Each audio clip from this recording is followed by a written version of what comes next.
Okay, so now according to Luke, it's now 40 days after Jesus' birth. After 8 days, he had been circumcised and named in accordance with the Jewish law.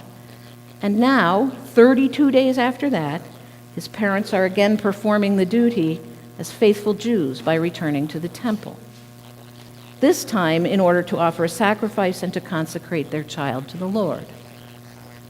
They must have been in a reverent, perhaps even a solemn mood that day. And so for this very reason, they were probably rather startled, even frightened, when this old curmudgeon Simeon, old beyond old, came and beaming with ecstatic revelation, comes up to them to touch the child and then to sing. Note, however, that he's not singing of angels and mangers, but rather he's singing of letting go, of departing, of, truth be told, dying. Why does Simeon offer this oddest of Christmas presents to the Holy Family? Because in the infant Jesus, he has seen a sign and a token that the Lord has kept his promises, the promises he made to Israelites of old. And trusting in God's promises, Simeon is able to accept his own death with courage. And then Anna sings. Anna sings next. But hers are not songs of death, but of praise and thanksgiving. She, too, receives the Christ child as a sign that God keeps God's promises. And all she can do is respond with thanksgiving. Which is a reminder to us not only of the power of song, but that we are called to sing all kinds of songs.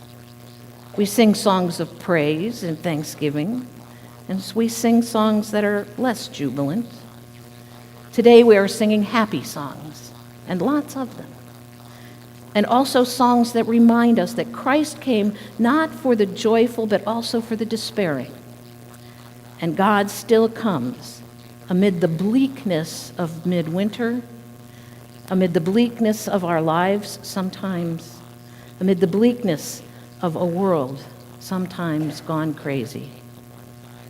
And it's helpful to remember that these holidays are for many of us a mixture of joy and regret, of reunion and strife, hopes and disappointments, companionship and extreme loneliness. Some of us have lost a loved one this past year. Some of us struggle with depression. Some of us can't find work. Some of us despair over the bleak headlines of the news. And for all these reasons and more, we desperately crave to hear the laments among the praise songs. And we will take some measure of courage, having had the chance to sing and be reminded that God comes to us precisely where we are broken. All in all, we sing in the wonder that God came down to the vulnerable flesh of Jesus Christ to take on our lot and our life, that we might know of God's great love for all people. And knowing this, even in our brokenness, we find hope. So songs have power. Songs continue to create light and life. Songs give us hope and allow us to express what is deep inside of us. Songs share the story of Jesus. Sometimes all we can do is sing, and that's not a bad thing at all. So let's sing some more.